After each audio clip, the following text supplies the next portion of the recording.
कभी कभी ऐसा महसूस होता है ना कि मतलब मेहनत तो बहुत कर रहे हैं लेकिन पैसा है कि टिकता ही नहीं, या फिर तरक्की के रास्ते में कोई ना कोई अड़चन आ जाती है। बिल्कुल, ये एक बहुत ही आम अनुभव है कई लोगों के लिए। हाँ, तो हमारे आज के जो स्रोत हैं वो शास्त्रों और वास्तु विज्ञान का हवाला देते हैं और उनमें ये बताया गया है कि हमारे दिन की शुरुआत कैसे होती है, इसका सीधा असर हमारी समृद्धि पर पड़ सकता है। सही बात है। तो आज हम इसी पर जरा गहराई से बात करेंगे। हमारे सामने जो जानकारी है वो कहती है कि 3 ऐसे शक्तिशाली काम हैं जिन्हें अगर लगातार 21 दिनों तक किया जाए तो जीवन में एक बहुत सकारात्मक बदलाव आ सकता है। हाँ। तो चलिए समझते हैं इसे। पहला नियम तो सुबह आंख खुलते ही शुरू होता है, अपनी हथेलियों को देखना। हाँ। सुनने में तो बहुत ही सरल लगता है ना? बिल्कुल, लेकिन ये सिर्फ एक रस्म नहीं है। इसके पीछे का दर्शन ये है कि हमारी शक्ति हमारे ही भीतर है। एक बहुत प्रसिद्ध श्लोक भी है। हाँ, कराग्रे वसते लक्ष्मी। जी, कराग्रे वसते लक्ष्मी, कर मध्य सरस्वती, कर मूले स्थितो ब्रह्मा प्रभाते कर दर्शनम। इसका मतलब बहुत सीधा है कि हथेली के ऊपरी हिस्से में देवी लक्ष्मी यानी धन का वास है। अच्छा। बीच में सरस्वती यानी ज्ञान और मूल में ब्रह्मा यानी सृजन की शक्ति। अच्छा। तो जब हम सुबह अपनी हथेलियां देखते हैं तो हम इन तीनों शक्तियों को नमन करते हैं और खुद को याद दिलाते हैं कि हमारी किस्मत हमारे ही हाथों में है। मतलब ये दिन की पहली सोच को अपने कंट्रोल में लेने जैसा है। बिल्कुल, एक बहुत शक्तिशाली मनोवैज्ञानिक तरीका है ये आत्मविश्वास जगाने का। ठीक है, तो दिन की शुरुआत हुई खुद के अंदर झांकने से। ये तो हुई आंतरिक तैयारी, लेकिन हमारे स्रोत कहते हैं कि हमारा माहौल, हमारा घर भी उतना ही जरूरी है, खासकर उसका मेन गेट। इसका क्या कनेक्शन है? इसका बहुत गहरा कनेक्शन है। घर का जो मुख्य दरवाजा है वो सिर्फ आने जाने का रास्ता नहीं है, वो ऊर्जा के प्रवेश का द्वार है। अच्छा। तो स्रोत बताते हैं कि अगर ये द्वार शुद्ध हो तो ये धन और अच्छे अवसरों को आकर्षित करता है। इसके लिए एक बहुत सरल विधि भी दी गई है। क्या है वो?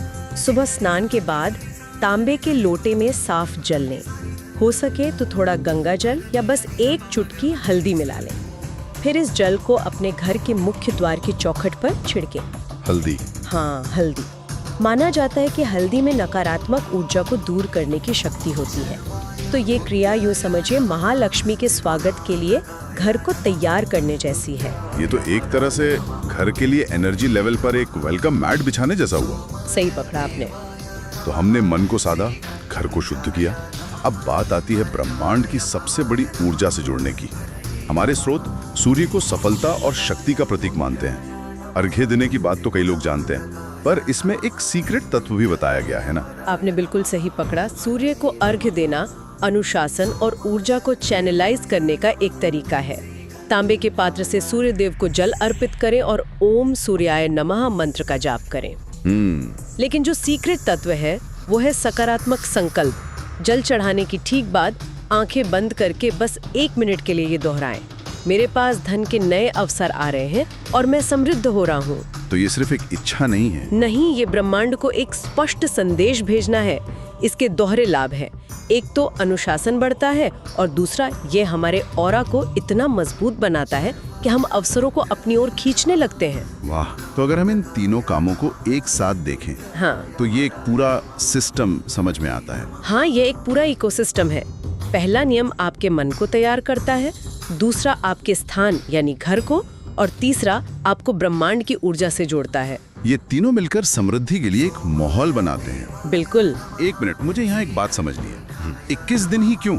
इस 21 दिन के पीछे कोई खास वजह बताई गई है? हाँ, ये एक बहुत अच्छा सवाल है और इसके पीछे मनोविज्ञान और अध्यात्म दोनों का तर्क है। देखिए, विज्ञान कहता है कि हमारे मस्तिष्क को कोई भी नई आदत अपनाने में लगभग 21 दिन लगते हैं। अच्छा, न्यूरल पाथवे बनाने के लिए? जी, और आध्यात्मिक दृष्टिकोण से 21 दिन एक ऊर्जा चक्र को पूरा करने के लिए जरूरी समय माना जाता है। इन 21 दिनों में हमारी सोच और ऊर्जा का पैटर्न स्थायी रूप से बदलने लगता है। तो मतलब आज की बातचीत का सार ये है कि धन की प्राप्ति कोई चमत्कार नहीं है, बल्कि ये सही आदतों और सही ऊर्जा का एक कॉम्बिनेशन है। बिल्कुल, ये नियम सुनने में बहुत आसान है, लेकिन इन्हें 21 दिनों तक बिना रोके करना वही असली अनुशासन है। सही बात है। और अंत में श्रोताओं के लिए एक विचार छोड़ते हैं जी। क्या ऐसा हो सकता है कि हमारी बाहरी दुनिया की दौलत असल में हमारे अंदर के अनुशासन और रोज के छोटे छोटे संकल्पों का ही आईना हो?